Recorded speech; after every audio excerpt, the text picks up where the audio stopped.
FM 101.9 and AM 1450 Murfreesboro, FM 100.5 Smyrna, and online at WGNSradio.com. This is the Roundtable. A look at the news, views, politics, and people that are shaping Rutherford County. Welcome in. It's another Wednesday here on the Roundtable on WGNS. Glad to have you with us on what's going to be a pretty decent day here in Murfreesboro.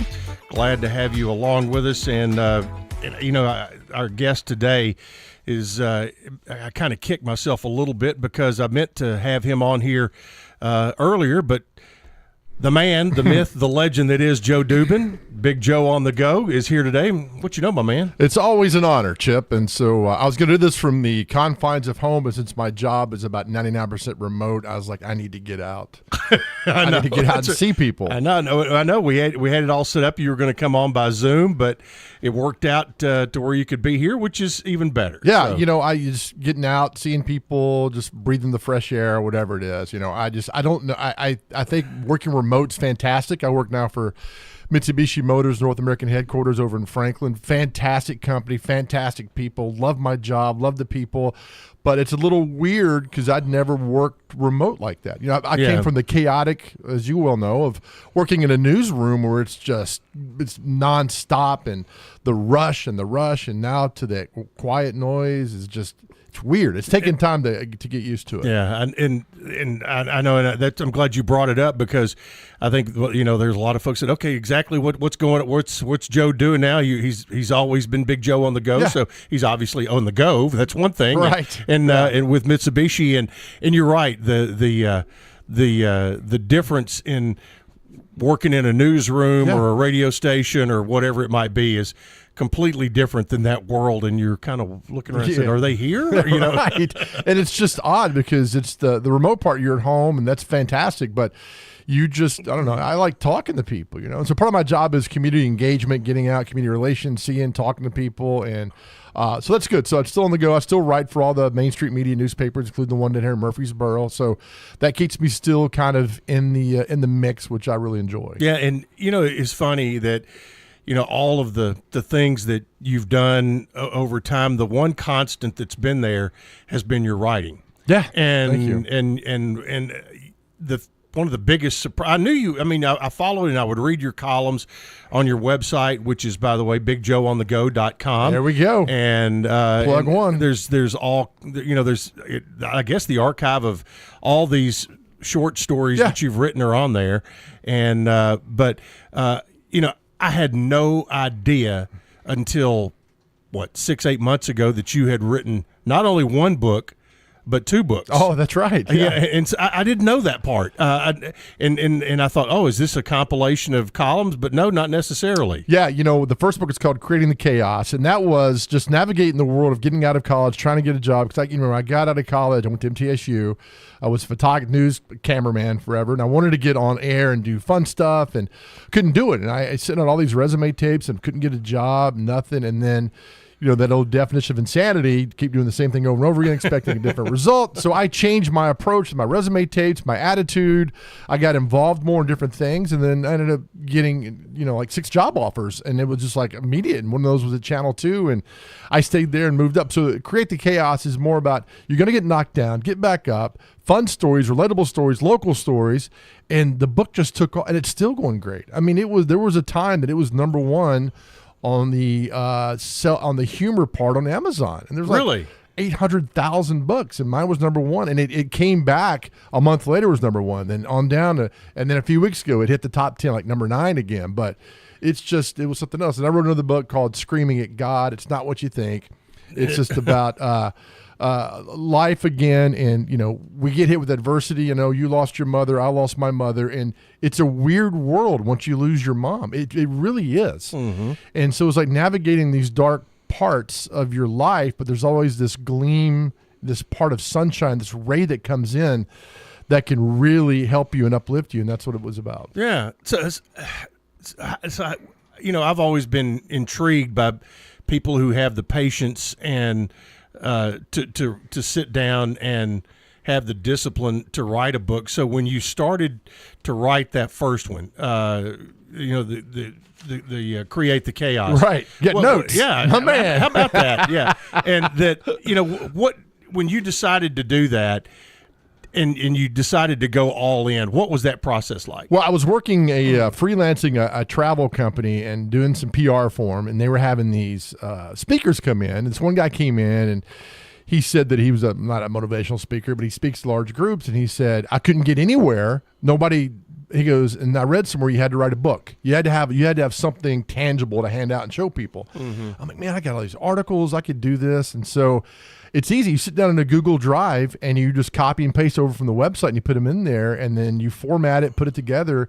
And so that is kind of a compilation of some of your websites. Yeah, and there's a few new that were in there too as well. But it's some stories that have been, 5, 6, 7 years old that I found out in the archives and put them in there that people haven't, few people read those. And then you upload it and you pick the cover art and you send it to Amazon. And I did that. I was like, there's no way. And then the next day it was, ironically, which was, I didn't plan it this way, was 9/11. The book came out last September. Wow. It popped out on a Sunday, and then it just took off. And I was like, thank the Lord. It was great. Now, it's self-published? Yeah, through Amazon. And Amazon actually prints the actual books? Every bit of it, yeah. Really? Yep. It takes 90 days. You'll get paid after that, and then it's been nice. Wow. But I didn't do it, Chip, to make money. Like, I'm going to make money. I just wanted to do it to see how I could do it. And then I did it. And then book number 2, then book 3 is going to come out hopefully sometime in June. And then we'll just go from there. Well, is it also going to be a compilation? A few things, yep. Yep. And some fresh new material as well? Just like, my son's 17 and, teaching him when you teach him how to drive. The title of the book is called Lord, Don't Hit That Mailbox, because it's a perspective of when you're in the passenger side and not the driver's side, that mailbox is a heck of a lot closer. Well, so that's what it's about. Yeah, I've got a similar. I've got a story. I was in a car with Boots Donnelly one time, and sitting in the passenger seat, and he was driving, and when you have that imaginary brake, that's works every time, man. It does, but so, I mean that'll be cool. But that process intrigues me, because here you go. You just submit this stuff to Amazon, they print it, and what makes it go number one? Obviously sales, right? But or do they market it? Or, not really. Or how does it gain traction? That's intriguing. Well, you pick 3 categories you get to go into, and mine was, the first one was humor, religious faith, and then I forget the other one. And then you just market yourself. You use the wide grasp or the wide net that you have to talk to people, and you get people buying it. Then it takes off, and then the best thing. Years ago, Lee Iacocca had the best marketing campaign. He said, you can spend as much money as you want on marketing, whatever. He goes, but the best thing is word of mouth. Anything, word of mouth. And if it's good, they're going to tell you. If it's bad, they're going to tell you. And so thank the good Lord above, it was good and took off. And so I use the Facebook and Twitter and Instagram and everything else. I don't do TikTok. I don't understand it. But I did everything else to market it out, and it just took off. So it was really surprising. Yeah, you do have an account on TikTok, though, I think. I do, because I wanted the name. Right. I just wanted to get the Big Joe in the game. Got you. So, I mean, I've just started doing a little bit of marketing for my real estate company on TikTok as well, and I put one out there the other day, just a little talking head about some issue in the real estate world, and it got like 1,400 views. There we go. In a matter of 24 hours. So if you're out there, look for Choose Chipper on TikTok and follow. I need to get up to 1,000 followers so we can do a TikTok live. But with your books.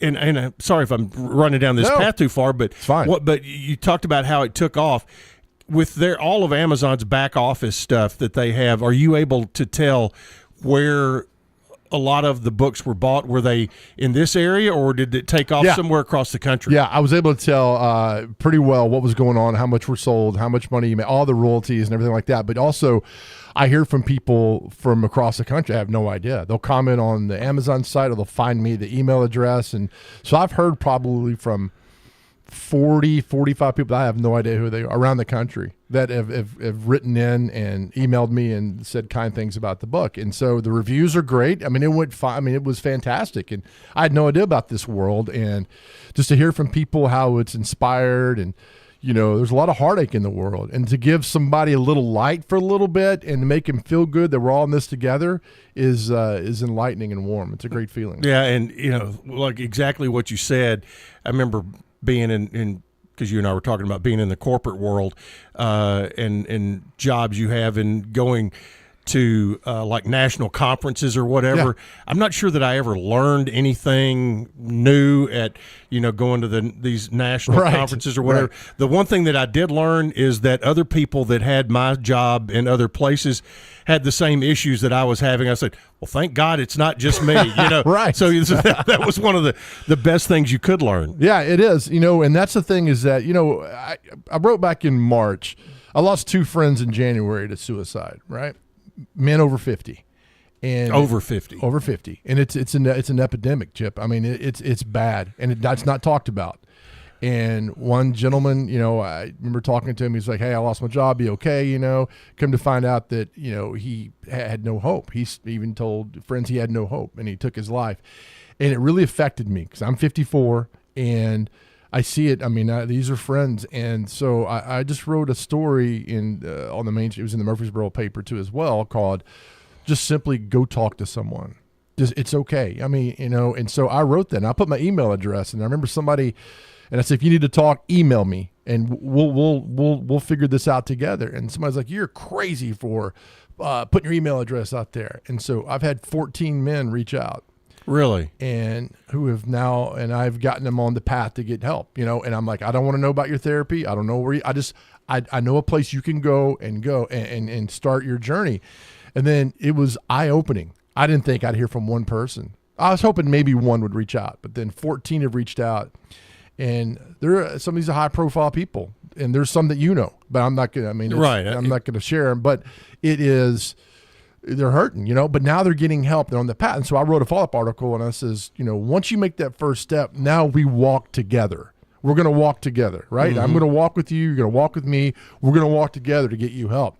And then so I'm mighty proud of these 14 men who reached out and who are now getting help and feeling better about themselves. What do you think was the tipping point where this became an epidemic? I think it's always been there. I think COVID didn't help. I think people losing jobs didn't help. And I think you scroll through the internet and you're like, oh, Chip's in Tahiti. I wish I could go to Tahiti. And we always get that perception that things are fantastic for other people. It's not. And that we all have struggles. We all have struggles. So you're seeing, Bill and Judy are down in Panama City for 10 days, or and you're like, I wish I could go. And then so you see all that stuff, and it really affects you mentally. And I just tell people, just reach out, talk to people. It's not as great as you think it is, not as bad as you think it is, but I think with this. I was just sit there one night and it's like, you know what? The good Lord's like, just write it. And I just wrote it, and it said, just, again, go talk to someone. And we walked together was the article part 2. And and there's other things going on, Chip. Like I live in Donaldson, and there's all these iconic places that are closing that you grow up and you see, and you had the same in Columbia, and it hurts, man. I mean, because you have all these memories, like Hermitage House Smorgasbord closed, right? Saw that. Means nothing to people in Murfreesboro. That's fine. But when my mother started getting sick, we would go there after church. We went there a lot. When she had Alzheimer's, she had no idea where we were, but she enjoyed the meal, So there's memories that happen, and all that plays a factor. But if we're in this together and we can help each other make this walk, we'll survive. Yeah. We'll survive. Yeah, and, I think you're right. I think the pandemic probably was a catalyst to speed up what was already bubbling under the surface out there, because I'm old school enough. I'm a go to the office kind of guy on a daily basis, and now you're dealing with working remotely a good bit, and your lifeblood is interacting with people. Correct. And I think when people were sent home and that interaction and that support on a daily basis wasn't there. That, that kind of, you start to hear things. Yeah, when you go to the office, you talk to people. Hey, how was your weekend? What's going on? And you interact and you see things. You go to lunch, and then all that stops. And I'm not sure we're back to 50% of that. And so you look at that's a big part of your life, and it's rough, man. It's rough, but we can get through this. But we got to do it together, and that's the part I'm looking forward to. Yep. Well, to put that out there and to kind of wrap up this part in this segment, if somebody's out there listening today and they need that hand to hold to find the right, how do they just email find you? I mean, it's simply bigjoeonthego@gmail.com. You can read the articles in the Murfreesboro paper down here. It's bigjoeonthego.com. Reach out, and then I'll help. I mean, I don't have all the answers, but man, I'll walk with you. I'll get you to where you need to go, and then once you make that first step, it's good to go. Yep. All right. We are talking to Big Joe Dubin today. We're going to dive into some other stuff here for the rest of the hour. If you've got questions or comments for Big Joe, drop us a text at 615-893-1450, and we are live on video as well. The podcast will be up after the show, so keep it right here. We'll be back in a minute. We're talking with Pat Wingo at Adams Place. Adams Place makes fun, and there's as much to do as you want to do. When I leave my room about 10 a.m., I don't get back sometimes till midnight. I'm a night owl. Well, I like to have fun with my friends. Yes, I do. Where is the fun? Oh, hands down, I'd say Adams Place. Hi, this is Terry Deal at Adams Place. Call me for more information about Adams Place at 1927 Memorial Boulevard, across from Walmart. When it comes to your home, memories and sentimental value are priceless. Farrah Construction can remodel your home or can update your kitchen, bath, or other rooms. I'm Ron Hall. If you can dream it, Farrah Construction can turn it into reality. Call Farrah Construction at 615-893-6120. That's Farrah Construction. I'm Ron Hall. Shop local.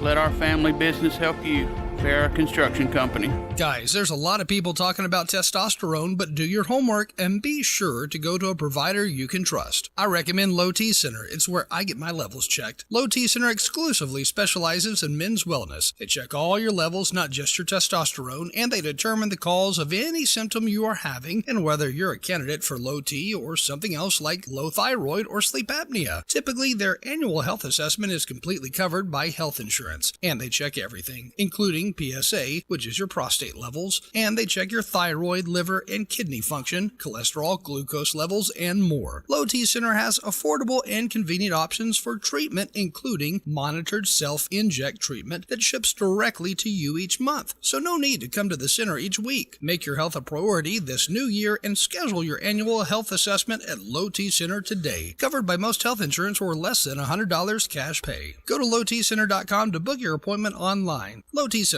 reinventing men's healthcare. Learn to make money 5 ways with rental real estate. Double your money with apartments. And get your map to financial freedom. And that map starts with a free workshop. Sign up now at lifestylesunlimited.com. Click on the Join Free Workshop tab and attend online or in person. That's lifestylesunlimited.com. lifestylesunlimited.com. Again, that's lifestylesunlimited.com. Limited seating, unlimited potential. It's Good Neighbor Events. Brought to you by AmeriCare Pest Control, Cardinal Realty Solutions, and the law offices of John Day. CardinalRealtySolutions.com. We've had multiple offers, and it got sold thanks to Cardinal Realty Solutions. Your real estate experts based in Murfreesboro, but able to serve you throughout Middle Tennessee. Cardinal, like the bird, RealtySolutions.com. Murfreesboro is hosting a career fair on Friday, June the 9th. We have healthcare, FedEx, Alex Jones, HR manager for the city of Murfreesboro. fast food, manufacturing facilities. Career fair on the Civic Plaza from 9 to 1, June the 9th. WGNS encourages you to shop local, do business with our local family businesses. It's also important to listen local. May is Stroke Month, and WGNS encourages you to remember the warning signs of a stroke. Use the acronym FAST. F is for face drooping, A is for arm weakness, S is for speech difficulty, and T is time to call 911. Don't forget the farmers market every Tuesday and Friday morning, 7 until noon at the Lane Agri Park. That continues through October. And on Saturday mornings, it's the Saturday Market around the Murfreesboro Square up at the courthouse, a service of Main Street, Murfreesboro. Well, let's get together and talk some local history at the old one-room Ransom Schoolhouse. Plus, there's free coffee and donuts. Members of the Rutherford County Historical Society are there to talk local history with you. Conservation Days are this Saturday from 9 in the morning until 3 in the afternoon. That's in the Wilderness Station at Barfield Crescent Park. Those are WGNS Good Neighbor events. Good neighbor weather. Skies become mostly sunny this afternoon, high in the low 80s. Tonight, mostly clear and a low around 56. I'm meteorologist Jennifer Wojcicki on News Radio WGNS. Currently, it's 65. WGNS is powered by Middle Tennessee Electric. MTE's EV Car Club has hundreds of members and growing. EV owners, enthusiasts, and anyone interested in learning more about electric vehicles is encouraged to sign up at mte.com/EV Car Club. This is the Roundtable from News Radio WGNS on FM 101.9 and AM 1450 Murfreesboro, FM 100.5 Smyrna, and worldwide at WGNSradio.com.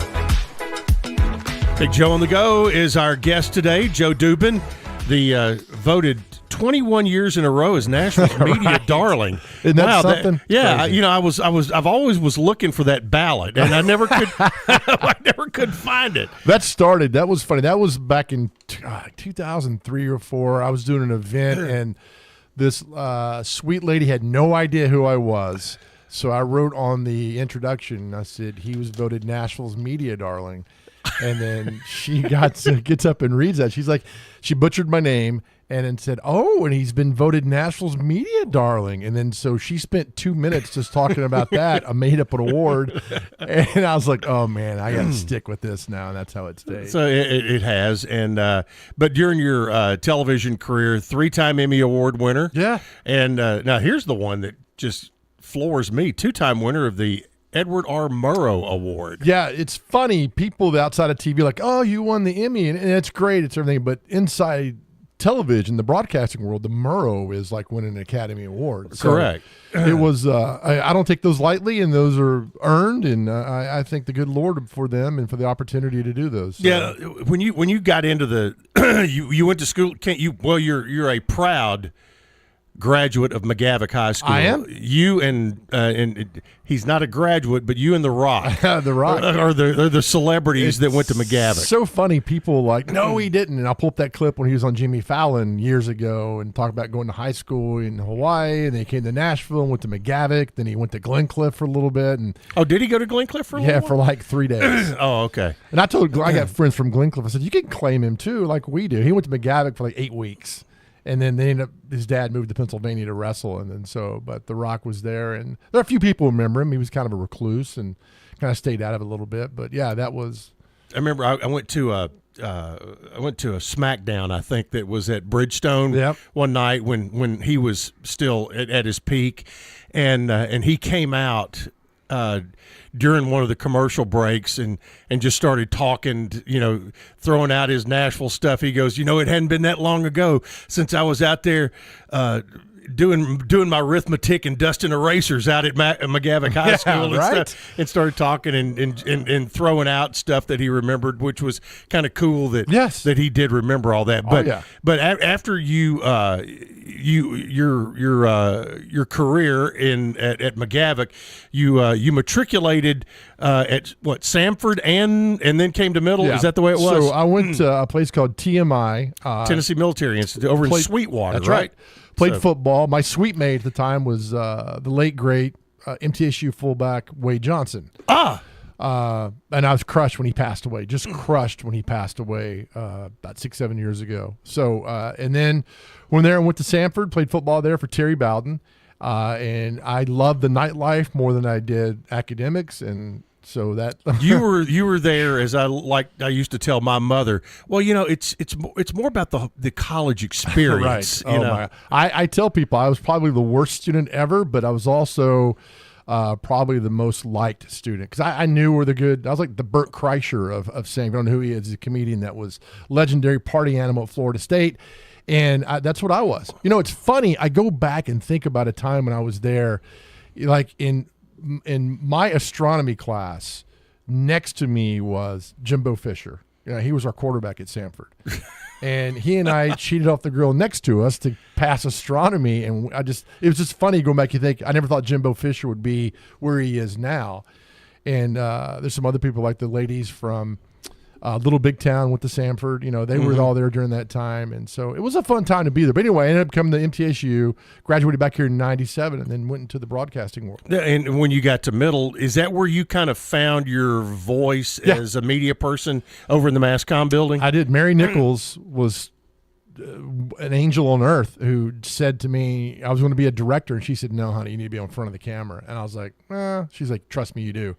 And then the MTSU communications department is simply why go anywhere else when you can stay here and get that level of expertise and training? I mean, the communications department at MTSU was fantastic. And I learned so much there, directing the Charlie Daniels Rodeo and, writers' nights we got to host and shoot and direct. I mean, it was fantastic. Fantastic. Now, the and I say kids in a very loving way, but they're young adults. But they're now with the truck that they have. I mean, all of the ESPN Plus broadcasts that are done, it's all middle students out of the College of Media and Entertainment now, and of course the dean of that college is a great McGavick grad and a former WGNS employee, former Blue Raider volleyball player in Beverly Keel, who love her, who she is one of my absolute favorite people, and to see one of my classmates do what she's done and to be the mover and shaker she is in the music industry is just incredible. Unfortunately I saw her and about a month ago at a funeral of a friend of ours. Mother passed away, and we spent hours talking. And I just said, I don't think you realize, Beverly, how important you are. And she's like, no. I said, because you came out about women in radio, country radio, and then there's this burst of women in country radio, and you're genuine. You're not like, look at me, and you're just fantastic. And so, another problem, Gavin graduate. Yeah, absolutely. Nothing but winners. There you go. But once you got out of middle, kind of give us the thumbnail. Where did you get that first job, and what was it like trying to get that first job? Well, I was going to follow your footsteps because I needed an internship, so I called Channel 4 and Rudy Kalis. Yeah, because I think you interned. I interned with Rudy. Rudy was booked. Joe. Yeah, booked. So I called Channel 2, and they had no interns. And John Dwyer just started there. He's like, hey, I just started here. I'm coming from Jacksonville. I'm like, hey, man, I'm in college. Let's do this. He was on this show, not quite 6 months ago, and gave you 100% credit for Channel 2's deep dive into high school football coverage. Great. And John, it's a partnership because John was willing to do that. A lot of people don't want to do that and brush it off. And John knew how important local was, and that was the time Eric Locke was at Riverdale and still one of the greatest high school football players I've ever seen. And so we got into high school football. So that was my thing. And then I got my foot in the door as a cameraman. And then I got insurance, which helped because I had a baby at the time. Yeah. And just move your way on up. And John was willing to let you, hey, you're going to shoot it? Go ahead and put yourself on the air. Yeah. And he let you do it. Go, and it was having fun. That's what high school football should be, is having fun. And I when I was at Channel 4, I would tell our consultants, I was like, they're like, well, weather's the biggest footprint. I'm like, no, it's not. I said, on a Friday night, get out to these high school football games. That's a huge footprint. Yeah. Bring the news van out, let people see you, be visible, have great highlights on a Friday night. People grow up with that stuff. And Rudy got the helicopter, and win-win. Huge deal there. And he understood that through all his time, and everybody kind of followed that lead. But from Channel 2, I mean, and you ended up going from you've done sports and news. What were the number one? Did it ever? How did you continue to get up for a 4:30 or 4 a.m. newscast? Easy, because there were people who never thought I'd get this far. So every time I got up in the morning, I knew that it was a gut punch to them. You know, and that should not be your inspiration, but at the time it was mine. Like, he's going to fall, he's not going to be able to do it, and I just kept going and doing it. And then so you move up, you do it, you know, from news to sports, back to news, back to sports, and you know, you came. And my thing was getting out of the community. The Big Joe and the Go stuff was getting out of the community, having a great time, having fun. I can't remember any reporter in Nashville on television that had more fun doing their job than what you were doing in the mornings. Yeah, it was great when you're doing it there. I did it at 2. I was lucky doing it at Channel 4, and it was great spotlighting. You know, I came down here. I went to Domenico's one morning during the pandemic, and we helped them out. So a bunch Jeff of sandwiches. and Scarlett still doing well up there? Love it. You know, I went to the Fortified Fitness trainer guy over here for American Ninja Warrior. He's got a building over here. We did stuff down there. So there's a lot of places. And there's still clips of some of those things that still show up with you and Beasley and and I did, you know, Matt Day with Coach Stock over during back like January and February of 2020 doing. So it was fun. Get on the community. Had to be invested in the community. You show things that you don't get to see all the time. And it was a lot of fun. Yeah, you and I are not far from the same age, and you know, we're products of our local environment, and you know, and change is a watchword around here for sure. And you kind of touched on it a little bit about the Hermitage House or Heritage House Smorgasbord, Donaldson Bowl. You are the king of the Tri-Cities out there. Donaldson, Hermitage, Old Hickory, and well, the Quad Cities, Rayon City as well. Yes. And so I think, you know, people, you've got tons of people here who follow you on social media, and it's like, okay, do you and Mike Organ really hate each other? No, but man. you couldn't. You get the reality. The reality is you could not be closer friends. Yeah, we are very, very, very close friends. And people love that. I mean, they're like, I saw what you said to Mike. So what Mike said to you, you're going to get him. I'm like, no, you laugh about it because, you know, Mike is that rare breed of us who just know if you need a phone number, you call Mike Organ. Oh, exactly. And the thing is, we think about, and I know we're scattershot in a lot of stuff here, but you know, Mike and I were in school together here, and the thing is, you know, we think about legendary sports writers from back in the day. Mike Organ is in that group now because he has survived all of what has happened at Gannett, and so there he is. Yeah, I call him, for the old baseball school people, I call him Tommy Herr. Yeah. So Tommy Herr played for the Cardinals, was a great utility player everywhere. He wasn't like the best first, second, third shortstop all time. You'd put him in, though, and he would play as the best, and that's what Mike Organ is. Yeah. But back to your morning show, what was the craziest thing that happened on any of the live shots you did in the morning? Probably one time we were doing a replica of the Nina Pinta and Santa Maria came up from the Gulf of Mexico, and it came through Clarksville on the Cumberland River. And I told the guy, he's like, it was a big deal. He's going to be there. Well, the guy shows up at 5 o'clock in the morning. He'd been out all night drinking. And this is the one time I really didn't study up on what I was doing. I was like, this guy's going to be here. He said, I'll handle it. And he shows up, and his hair's disheveled. He's barely got his shirt on. It was an absolute train wreck nightmare comedic moment that I'll never forget. And he was still drunk. I didn't know this. I just thought he woke up. He had no idea what he was talking about and was slurring his speech. How did he get the ships up the river? They'd been there for like 2 days. Okay. And then but they went out that night in Clarksville and got hammered. And I had no idea. And the other one was Bonnaroo. We came to a traffic report, and a guy cursed on air. And that was pretty, because he was coming down and got stuck in the Bonnaroo traffic. And I vetted this guy. I said, I'm going to put you on air. He's like, oh, yeah, nice guy. And then he cursed on air. And I was like, oh, man. It's just one moment where everybody saw it. Not just a few, everybody saw it that morning. And then so my boss called later and said, you need to apologize for that. Because it was an hour later. I said, I'm not. He's like, well, why aren't you going to apologize? I said, because now people who are watching the quarter hour from 6:45 to 7 are going to wonder why I'm apologizing. Yeah.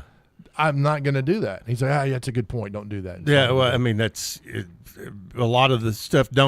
When a mistake happens, just keep moving and don't dwell on it. You're going to hear about it anyway. Right. So why bring it up and beat yourself up about it? But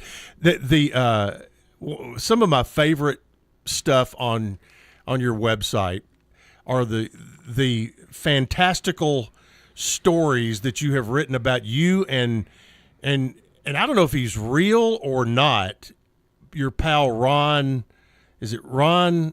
The guy you talk about, going to the Kenny Chesney concert and the fist fights and all this kind of stuff that you know what I'm talking about? I don't know. I'm trying to think who. One of those is a head football coach at a major college. Well, I know that's Walt. Yeah. But this is another. Anyway, we'll talk about. We're going to take a break here in just a second. I'll get that. And again, if you want to get in, we got one more segment with Joe, and we're going to talk about what's happening in the Mid-State and get his take on it as well. We're here with Joe Dubin on the Roundtable on WGNS.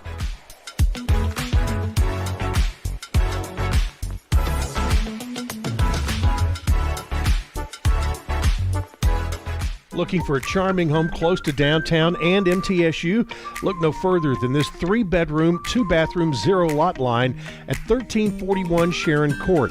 This home features a spacious living room, an open kitchen, and a primary suite on the main floor. It could be perfect for a family or a couple who wants to live in the middle of everything while still in a private neighborhood. Call for a showing today, 615-542-1915. I'm Chip Walters with Exit Realty Bob Lamb & Associates. It's a Slick Pig barbecue, spicy wings and Brunswick stew, everything made fresh for you at the Slick Pig barbecue. There's lean smoked turkey and chicken too, ribs so tender don't need to chew. Well, come on folks, I'm telling you, it's a Slick Pig barbecue. In 1920 East Main, you're gonna love the pig. The Slick Pig barbecue, a Murfreesboro tradition. Do you suffer from peripheral neuropathy in your hands or feet, burning pain, balance problems, and a decreased quality of life? Magnolia Medical Center can help. This is Dr. David Morris with Magnolia Medical Center, across the street from the hospital and the Ascend Federal Credit Building. Online at magnoliamedicalcenters.com. Here at Bud's Tire, we make buying Michelin tires simpler. I'm Allison Mitchell with Bud's Tire Pros. We offer a straightforward approach to service, including nationwide warranties with every purchase. Stop in today to see our full lineup of Michelin and BF Goodrich tires. For whatever you drive, Michelin and BF Goodrich have a tire to fit any need. Bud's Tire Pros, hassle-free, guaranteed. We're located on East Main Street, exactly 3 miles from the town square, 1 mile past Rutherford Boulevard. Visit us online at budstirepros.tn.com. We're visiting with Jennifer Sanchez, manager of Steered Straight 2 Furniture and Thrift at 1007 Dr. Martin Luther King Jr. Boulevard. You're not just walking into just a big warehouse, you're walking into rooms. We've got a media room, we've got a boutique room, we've got a vintage room, a furniture area, kitchen, all that. Steered Straight 2 Furniture and Thrift. Every day you go in there, I promise you it's changing. Steered Straight 2 Furniture and Thrift, 1007 Dr. Martin Luther King Jr. Boulevard. Online at steeredstraightthriftstore.org. This is David Jacobs with the Happy Book Stack. We are definitely a family price bookstore with the average book selling between $3 and $4. From novels to board games to vinyl, we have you covered at the Happy Book Stack. The Happy Book Stack on Mark Allen Lane behind the Driver's License Testing Center. This is the Roundtable from News Radio WGNS on FM 101.9 and AM 1450 Murfreesboro, FM 100.5 Smyrna, and worldwide at WGNSradio.com.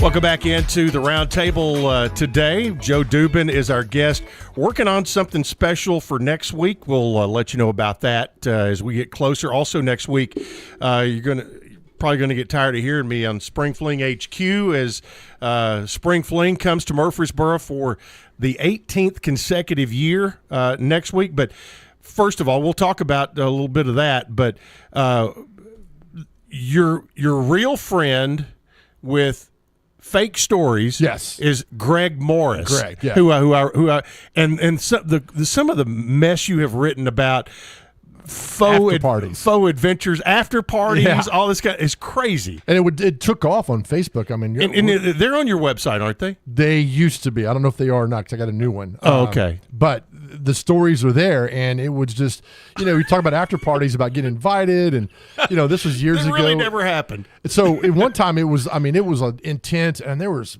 I got 10 tens of thousands of reactions and comments and likes and everything. And it was all a joke. And I was on Channel 4 one time, and I was doing a live remote somewhere, and Tom Randall's had built in 2 minutes into editing my live shot at the end, and I had no idea. He's like, "Hey, Joe, I heard you had a great time with the CMAs last night. Tell us about the after party you went to."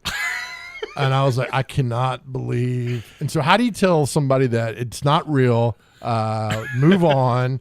And I just finally said, I said, hey, that's just embellish a few stories last night that went on. But, you just pull up these. And I would go to the Opry website of Opry Hall of Famers and just plug them all in, Grandpa Jones, the Statler brothers, whoever, the Hager twins. That's right. And put Jim and John Hager were there, and all this stuff. It just took off, and people love that stuff. And so it'll come again back in October or November. I'll post another one like that. There'll be another. Yeah. There'll be another adventure with Greg Morris. But I mean, and one of your we mentioned one of your pals is Walt Wells, who is the head football coach at Eastern Kentucky, and just had, I mean, his last 12 months have been unbelievable. I mean, he went from basically being dead to coming back and finishing out the football season as head coach. Unbelievable. And he's your best friend. He is. I mean, we've been through fires and wars together, and I love that guy more than like his brother's football coach over at Riverdale, Bobby Wells. Great man. Yeah, it was a Sunday morning back last August. I got a phone call from Coach Kreisky at Riverdale, and I'm like, wow, why is he calling me? Did I say something on my radio show that was not? And so I called him back. He's like, hey, haven't you heard? But Walt had a heart attack. It's pretty serious. I'm like, no, And he had a widowmaker, and it like 2% survived, and he fell down. And what happened was when he hit the floor, he had his assistant was loading his refrigerator with drinks, and it's like, what is that noise? And turned around and saw Walt dead. And then the trainer comes up, gets the AFib, the CPR, breaks his ribs, gets him back to life again. Really broke his ribs. Yep. They said that's a good sign of a CPR if you break your ribs. Yeah. And so got there. So they took him to the University of Kentucky when he was out of it for like 2 days, and then woke up, and then there was no brain damage. There was no heart damage. And he texted me that Thursday. He said, I'm headed home, man. Love you. I'll talk to you later on. I'm like, he was dead. I mean, he was dead 3.5 minutes. He was dead. Wow. So then I wrote a story about the speech I never want to give, because that Thursday or Friday I'd have probably be giving his eulogy. Yeah. And it was just eye-opening. And so it was just the thing was just, when all else fails, man, hit your knees and just pray hard and keep praying. And he was fine. And then he was named, not named, but he was like Kentuckian of the Year for what he went through and all the stuff that goes on. And so now he's good. There's no signs. It's just weird. I mean, he was so no lasting effects of it. Zero. I mean, he's got to change his diet and the way he does things and all that. But Chip, had he been anywhere else in the world, he'd have been dead. Anywhere else in the world, he would have been dead. Yeah, and you hear stories like that, all the time. Yeah. So being the Nashvilleian you are, I was curious. Did you go to the Taylor Swift concert? I did not. You did not. But I did a thing years ago on the morning show where I'm with her and her mother at the Hendersonville Walmart back in 2006. They had all these tour buses out there, and she was very kind, very sweet. And you had no idea that she'd become this massive star. And she was a teenager at the time, right? She was. Yeah. Yep. I think she was like 16 or 17 at the time, and had just started. And I don't think we've ever seen anything like this. Yeah. I mean, obviously, we're not a 12-year-old girl, but I mean, her reach is just—it's amazing. It's amazing. And the thing, I mean, and she's. I mean, obviously, she plans stuff out of long term of how she's going to do a lot of stuff. But I mean, it was amazing, and I had some friends that went. I said, "What was the breakdown of male, female there?" And I said, "Oh, it's like 95% female," and that was there. And I had gone through the airport on Friday afternoon, and I mean, and sure enough, I mean, here comes all the glitter and sequins and people crazy coming off airplanes to go to this, and 210,000 people over 3 days. Crazy. Yeah, and it was absolutely crazy, and it that's part of what the new Nashville has become, part of the good. Yeah. But you've seen it. You've seen the changes from growing up in Donaldson to where we are today. What to you what's been the best parts of the changes we've gone through, and what are the things that kind of tear your heart out a little bit? The best part, the Titans, Predators. I mean, Nashville SC. I mean, that's elevated. You know, I still get goosebumps when you go to Nissan Stadium. You see the Cowboys run out or the Packers or whatever, because I'm thinking, God, my grandfather would be over the moon. And for people who've been in the sports business, the day they said they were coming, the NFL was coming, the whole sports landscape changed. Yeah. And, you know, not for good for everybody.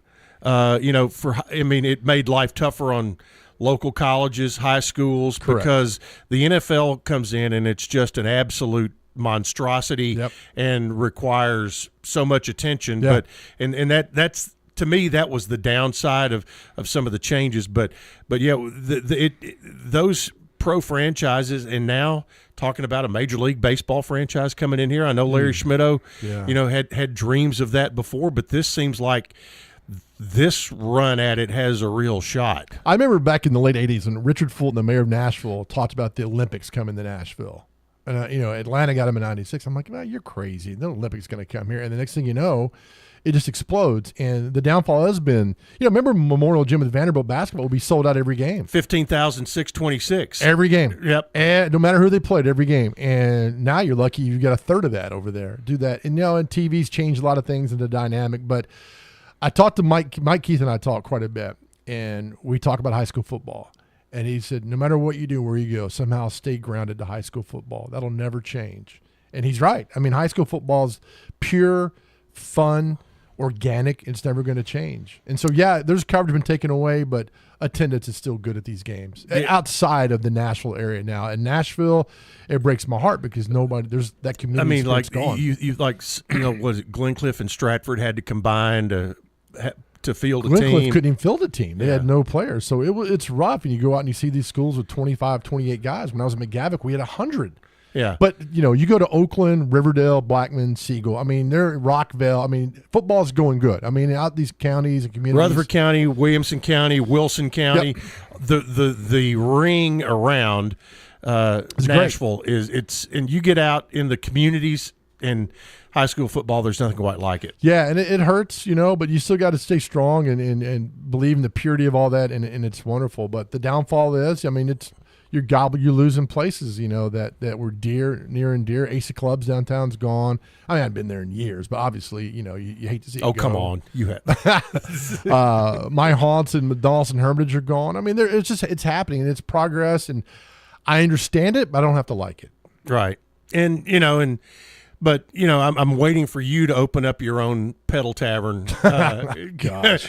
You thought, okay, pedal taverns were like the worst, and then all of a sudden the party buses said, "Hold my beer," and here they Crazy. and knowing that, and the hay wagons and people ask me, why do you hate pedal taverns? I was like, get stuck behind those when you're on a deadline for TV and you can't get there, and they're yelling, they're screaming, they're tossing beer, they're spilling beer. I mean, it's frustrating. It's frustrating. Before we go, I wanted to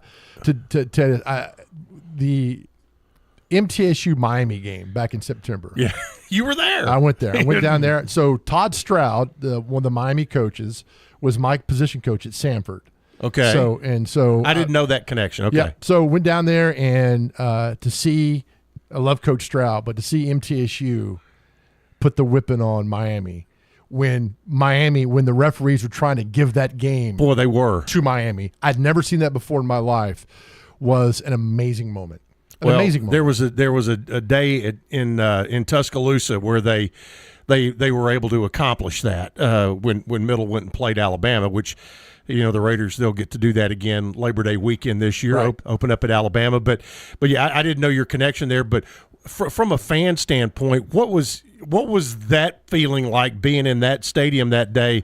Because it was complete shock on the part, seemingly, of the Miami fans. I think Miami took Middle for granted, 100%. and they weren't ready and they weren't prepared. And then when Middle hit that 99-yard touchdown pass, it was almost like a cartoon. It was like you could hear the sun falling. Yeah, and then there was one play in the end zone when Miami was fourth down and it was not a pass interference.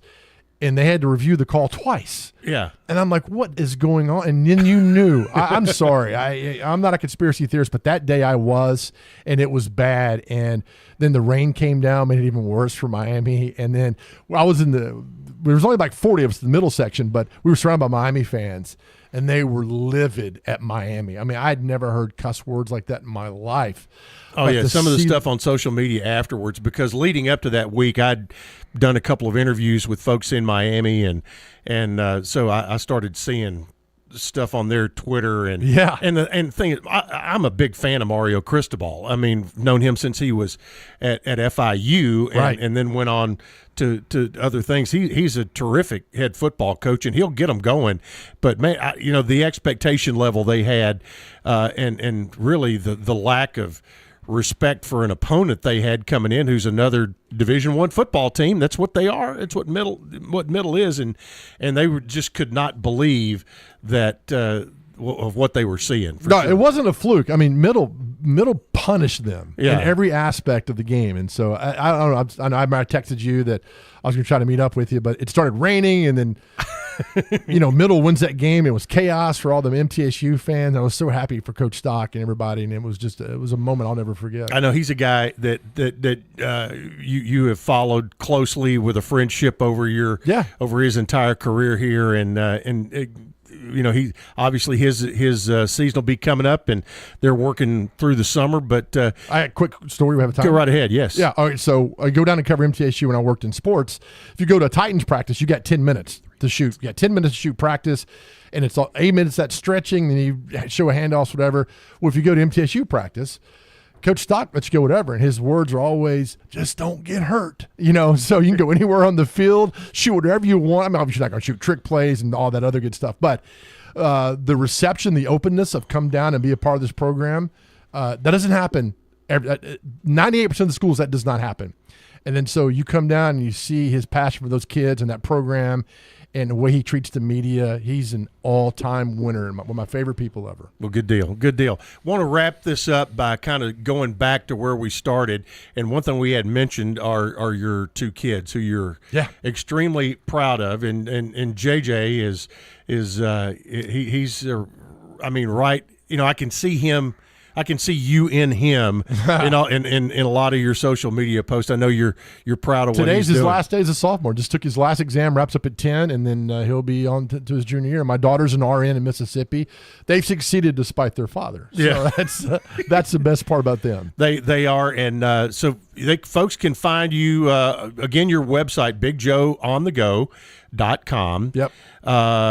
You're on social media, and I think it's Big Joe on the Go, wherever that is, isn't it? Yep, Facebook, Twitter, Instagram, all that.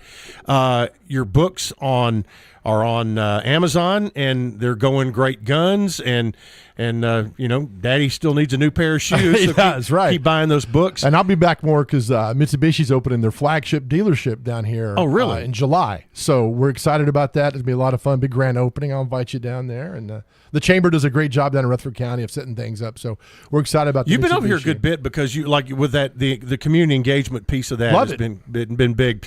Yep. The other thing I think the big important takeaway today is not the happy talk fun, but what you have done to help some folks who have gone through some tough times, and I think it's worth putting back out there. BigJoeOnTheGo@gmail.com. If you're somebody that's kind of struggling with life and need some encouragement or need someone to help you along a path to find some help. Yeah, just hit me up, and I said 14 men have reached out, and we've got them walking on the path, and I think that's 14 men who chose the good path instead of the bad path. And so talk to somebody. I don't care if it's not me. Talk to someone. Get help. And hashtag talk to somebody. Talk to someone. Absolutely. Joe, thanks for coming down today. Appreciate you, brother. Think the world of you. All right. Appreciate you, buddy. Brian Barrett coming up next. I want to remind you that the podcast of today's show, if you missed any of it, it'll be up on WGNSradio.com here shortly. So have a great day, and we'll talk to you again next week.